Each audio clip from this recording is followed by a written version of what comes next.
How are you guys doing? Very good. Great. How are you? Very, very good. Thanks for having me, Paula. Thanks for having this up. It's awesome. It's our absolute pleasure. We're big fans of the work that kind of EU Inc. and everything's doing. But I guess to kick off for our listeners who are unfamiliar, can you touch a bit on what EU Inc. is and why it was set up? Yeah. Happy to. So first of all, excited to be here. Thanks for having me. EU Inc. in a nutshell, for anybody who has any experience with startups, is the idea of having a Delaware Inc., a Stripe Atlas, and a YC Safe in Europe. And given the fact that Europe is set up differently than the States, we can't just use Estonia, for example.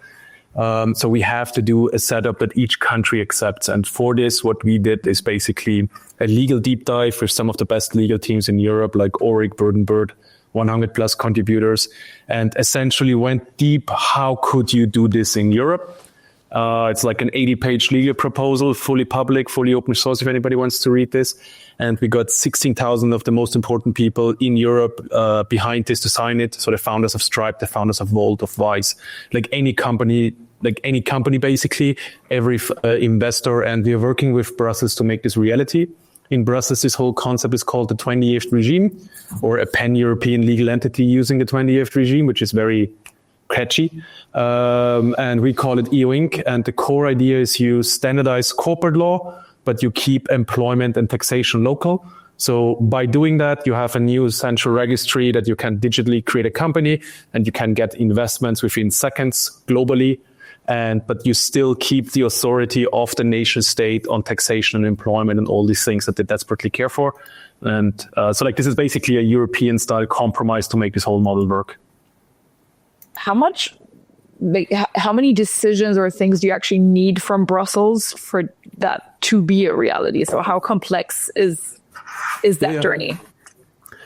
So if anybody ever wants to get in policy, here's my alphabetic order of advice. Don't. It's a work. It's a lot. But on a very high level, the way to create such a standard in Europe is by Brussels suggesting how the standard would look, and then all the member states agreeing that they want this. The alternative, if this doesn't work out, is you create a subgroup within Europe of let's say 8 countries that want to do this as a test pilot. And then these agree on this one standard. And the whole point of this is to have one standard. So the whole point is that you have afterwards one standard corporate law that your lawyers, if your team is used to, that you can have always the same investment documents and so on and so on. In practice, what this means is you work with the Commission, you work with multiple different task forces, don't ask me how many. And ultimately, it's we are essentially rain dancers. Ultimately, it's the politicians doing politics, not outside groups, That being said, they want to, we are already now the number one thing in the European startup and scale-up strategy, which is this huge paper they released a few months ago. And they want to have a proposal or a law to be voted on by early next year. And if that goes through and everything goes well, there should be the first pan-European legal entity using the 20th regime by 28. That's amazing. I mean, and when did you start working on this? How long has the journey been to that possibly being the timeline? Yes. According to my policy, so I get a lot of credit for this. I'm actually just a loud mouth in the front. There's a whole extremely competent team in the back. And my policy team always tells me that everything we happened so far at rocket speed. And if you use 2 startups, you're just what? What? No. But basically, early last year, in January, I noticed a lot of my VC friends from the States. So I used to work in San Francisco. A lot of my VC friends got very hostile towards Europe, and I was okay, half the stuff they say is just propaganda and wrong, and the other half is unfortunately truth, and they don't know which one is worse, So I decided to do a few things in this area, started a larger community and a few other things. And then really quickly for me, it was clear we actually need to change the system. And then over last year summer, we tried to figure out how to do this properly. Originally trying to do it completely private market, and then realizing there's actually a chance to make it proper on EU level. And we launched this midsummer, end of summer last year. Like fully public launch was, I think, end of September last year, or October last year, something like that. Had like perfect timing because also Mario Draghi report came around the same time, also mentioning 28th regime and a few other things. So like timing wise, freaking lucky hit, you know. But now the goal is not only make sure that they want something like that, but that they want the right solution, because otherwise there's no point, you know. And what's the response been like from Brussels? Good. So in general, like in Brussels, you will meet some of the most pro-European people ever. I guess selection bias, right? So in general, they are very much for it. The big question is always, in the end, all the power is with the member states. So the big question here is like, what does Brussels think that the member states would be okay with? You know, and by default, this kind of stuff like corporate law stays with the member states. So by default, this would be like new power for Brussels, which a lot of people obviously think this could be a slippery slope. You know what I mean?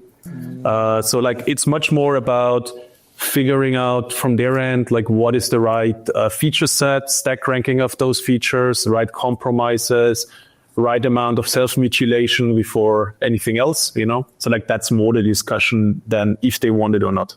And is that the feedback? Have you got feedback from the member states? And has there been that concern about kind of giving up more power, especially at a time when we're seeing across Europe, there's almost a lot of skepticism of the EU and an attempt to regain sovereignty? Yeah, it's a weird balance, because the way Europe is set up is all the member states send delegations to Brussels, have all the control, make all the decisions in Brussels, and in the end, everything runs through member states. But also, if there's anything successful, it's like local, national success. And if anything is horrible or bad, it's like Brussels, you know? And so it's like a really weird overall setup, you know? We have so far good feedback.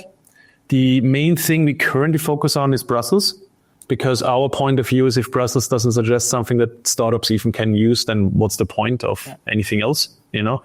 So we focus mainly on Brussels right now, but the concept itself, like pan-European legal entity using 28th regime, like Jesus Christ, but this thing is endorsed by Macron and Merz and Draghi and Letta and like a bunch of other people that are very famous in the scene. So let's see. It's now all about the details, I would say. And you mentioned earlier, like, that they're stack ranking the features of this overall push. Is there kind of features that are more important to you or sort of to the let's say EU Inc. movement, where you would say, okay, fine, like if we get those, this is going to be a huge win already, and then the rest we can maybe do later or something? So the main premise that we have is startups exist to build massive companies. This is the main premise. Like, we don't want a lot of very creative, innovative, small companies that are so smart, you know, and like maybe invent something that a big company can buy. The goal is to build new massive companies that drive GDP, you know, and that employ like hundreds, if not thousands of people. So there's a very common saying that that Europe has not a startup problem, there's a scale-up problem. And to be honest, I haven't heard the term scale-up outside of Europe ever, but whatever. And this is the idea. We have enough small companies, but not enough big companies. My personal POV is Europe has an acceleration problem. It's really, really hard in Europe to get quickly going, raise a lot of money quickly, and then just like hire and like raise more money and so on and so on. Like that's, in my experience, after like 100 plus investments, the biggest issue. So from our point, what we wanted to fix is this whole early acceleration moment. So incorporation, your first investments, ideally like random angels, like Europe-wide, global, ideally the top people in your industry, that not like just the local people, but like internationally the top people in that specific niche. And then additionally stock options, because stock options in Europe is also a complete mess.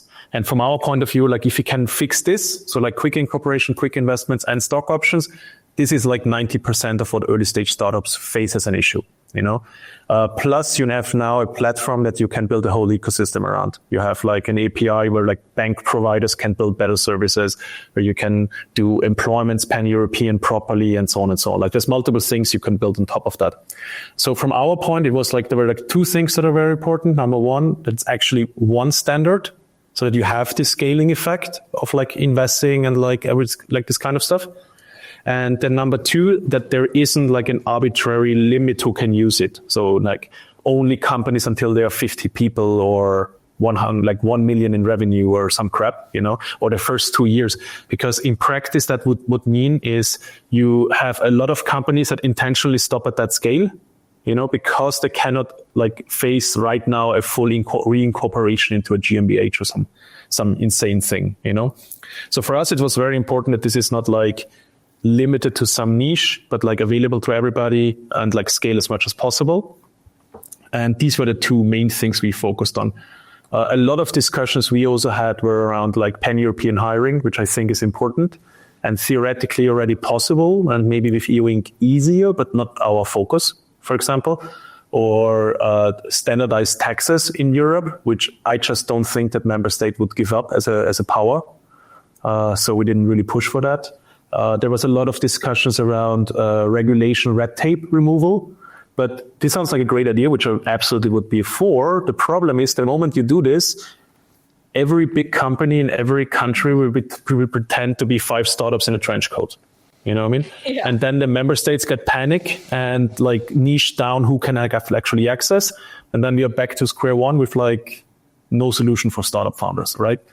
So there's a lot of things where we basically had to make compromises to make it possible that investments work on scale, and also it's available to everybody and not just like to whoever the government seems is worthy. And the employment piece, you said that kind of quick employment was one of your 3 priorities. Does that include the whole VSOP, ESOP, employee incentives, etc. structure? Yes. So we focus primarily actually on stock options. Theoretically speaking, right now in Europe, you can employ anybody across the EU by getting a tax ID and like a few other things. The only thing that within the EU proposal that we did is just to say, let's make the backend platform that we anyway that somebody needs to build, just make it easy to do within that, and then have existing laws. So we don't touch employment otherwise, because employment law, for example, in Germany or Austria, or like multiple other countries, is like a very hot topic, But we focused on stock options, because with like very few little changes, you can actually harmonize stock options. Not like how much they are taxed, but when they are taxed. And the goal is to only have them taxed at exit, and that's the big discussion that politicians frequently don't understand. Yeah. I mean, that's also why we see some European companies with US inks, just so that they can actually give real stock options. It's insane. We have, I cannot say names, but I know very large European companies where leadership people refuse to go to other countries to open up an office because they don't want to like drop out of the current stock option thing and fall into the other one, and like this kind of insanity, and or like there's discussion if you can actually give somebody stock options because of tax hits and so on and so on. Like it's crazy. Or the notary or the whatever else things that make it hard. So notaries. So I'm personally, notaries. So we are not against notaries. We just don't think they should be mandatory. So notaries have like in multiple countries, the mandatoriness of was like removed in multiple countries. Mandate, yes, this one was removed in multiple countries, and notaries are still a very good business in those countries.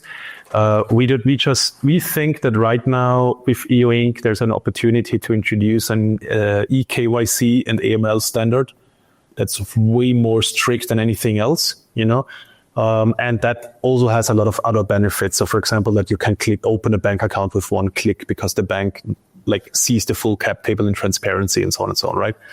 And so we don't think that there is a need to have the notaries anymore mandatory in that system.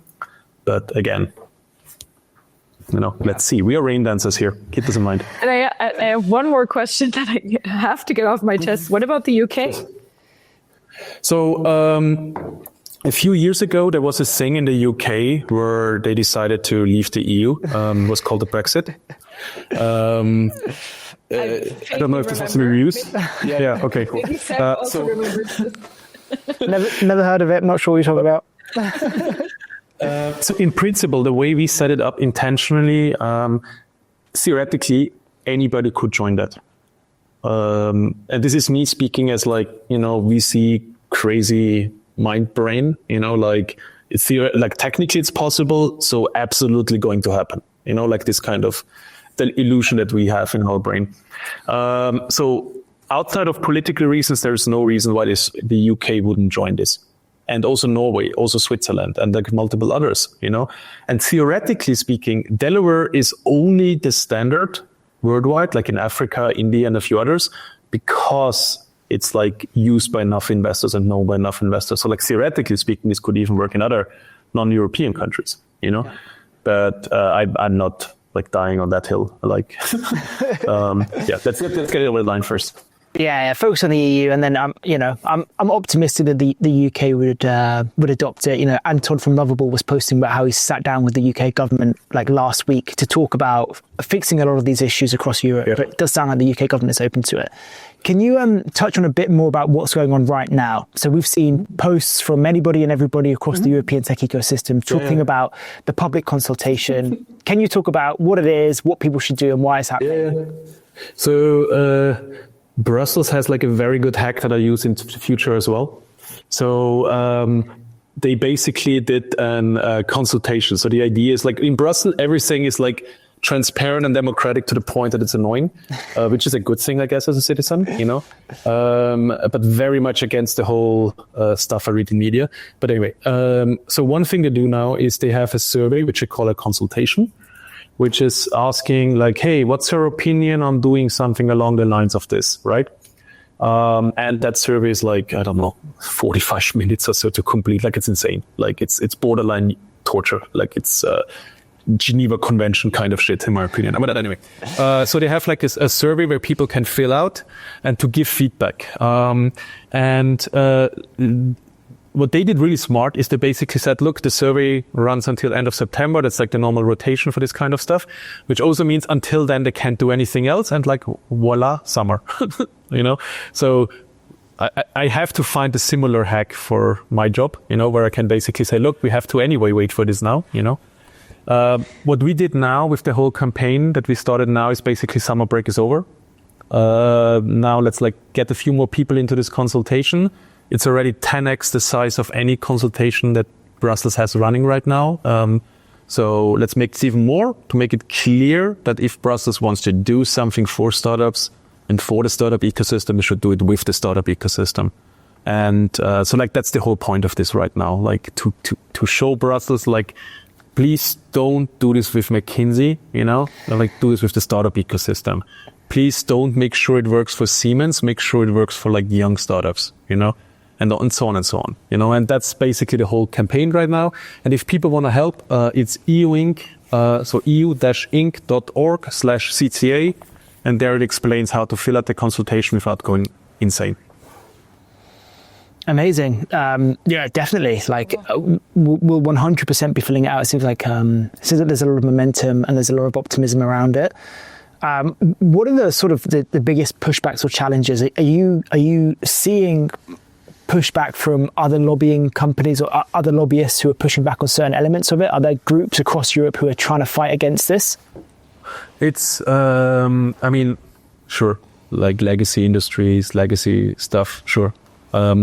In general, like the big question is like, do we want to keep some legacy concepts, or like would we want to keep the status quo alive a few more years until like we're completely irrelevant, or do we like now bring a solution? And from our point of view, the only way to do this is by introducing, similar to the euro, like one standard across Europe, And for example, the people in the parliament, so the parliament is like the check and balance towards the commission. So like the commission does something and the parliament approves it, essentially. The parliament made their own suggestion how this could work, heavily influenced by, there's a whole list. Like it's like, I think 10% startup people and the rest is just banks and this kind of stuff. banks, notaries, and trade unions and whatever. And their suggestion was that everybody should have their own thing. So basically think like, let's introduce a euro, and your suggestion is every country has their own euro with own trade, own currency exchange rates and whatever, right? And we are kind of like, that defeats the purpose. You know, if we do that, then let's not bother, because then I might as well not, you know? So that has been a little bit of a pushback, but fortunately that pushback was so black and white that it helped us more than it hurt us, you know? Because we were very worried that we have like a very nuanced discussion around this topic, and there's a few things that are really hard to explain, you know, like that the fact that we don't think that harmonizing taxes is worth the effort, you know? And so on and so on. And so we were worried that like all the discussions around the nuance of compromises, but this was so extremely black and white that we actually had it easier. A part of that pushback, a lot of people just don't like Brussels. So anything that comes from Brussels is by default bad, you know? And a bunch of people also think this. Why do you think that is? Why do you think there is that pushback towards Brussels? Like what? Because what are the negative experiences? I mean, I think two. Like one, the reality of Brussels in the last years introducing a lot of regulation that has the idea of that paper trail could avoid risk, you know, by like documenting everything and like creating a bunch of like paperwork and like following a strict process. All of a sudden we don't have any risk, which is just not true. And there were like a lot of regulation in that vein, which I think just turned off people in general, you know. And then the other aspect is any success is nationalized, any failure is put to Brussels, you know. And that's very, very common in politics.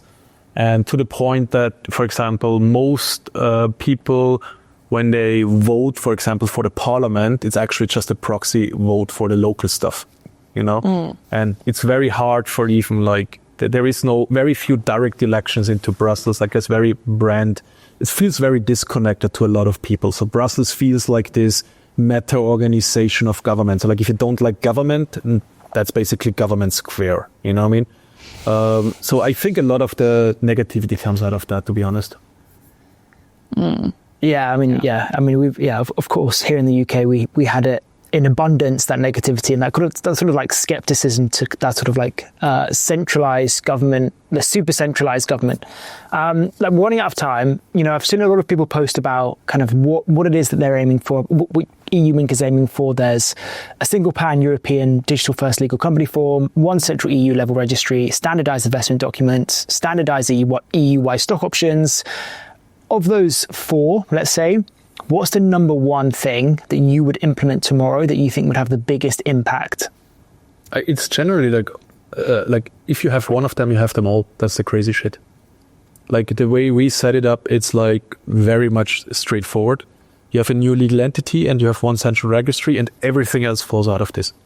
Got it. I mean, it's like very much like almost like startup product thinking. Like what is the minimal change you can do to have the maximal unfolding impact?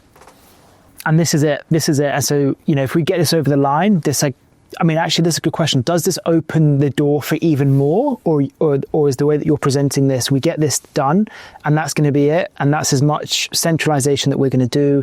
This solves the bulk of our problems, and we're going to leave it there. I personally think you could use it for more as a platform. You could say that you create sandboxes only for EU Inc. that harmonize employment and taxation if you want to. Sure, you know. Personally, I think the next biggest problem that startups in Europe face is IPOs. So instead of like doing more here, I would rather get a team, please not me, but like somebody, do like essentially EUIPO.org and figure out how to do joint listings in Europe. Because right now, if any of my portfolio founders would actually IPO in Europe, there's a non-zero chance I might sue them because the stock markets are just too small. You know, I have LPs whose company is like a fourth of their national stock market. Yeah. Like they're just too small. And we cannot complain about not having enough large companies if they cannot go public. Yeah. You know, that like doesn't make sense. So for me, this would be the actual next thing that should be done. And it's actually, I think, easier than EU Inc., to be very honest, because many of these stock markets are fully private and so on and so on. So like it's theoretically possible. Got it. Okay, so solve the pan-European legal entity issue, and then solve the European IPO market. And then once we've done those two, then we're there. I genuinely think that a lot of people, so like let's take mindset, right? Like a lot of people say Europe's lacked the mindset. I think mindset is an outcome of a system. If you know that when you do something, it's less likely to succeed and has like high risk, you're less likely to do it. You know what I mean? And like everybody around is less likely to do it. But if the system allows more success, more people will do it, period. You know what I mean? And there's like multiple other things that should be fixed. Sure, why not? You know? But to me, if you think of tech innovation as a loop, it's like get money to the best founders as quickly as possible, and not like only local money, but like the best money globally, you know? And then ultimately, once the company is big, make sure that there's a cycle of the money. So the money gets like flushed back into the system, that like the employees get rich, the founders get rich, the investors will make money, and so on and so on. That's to me the ultimate core loop of tech innovation. Amazing. Well, look, Andreas, we're out of time. We're actually 5 minutes over time, but thank you so much for joining us. Like we're of course, having me. Huge fans. We're going to be filling out the form. We're going to be pushing it out, but let's stay in touch. Cool. Thanks so much, Paula, Seb. Thanks for your time. Talk soon. Bye-bye. Thanks. Bye-bye.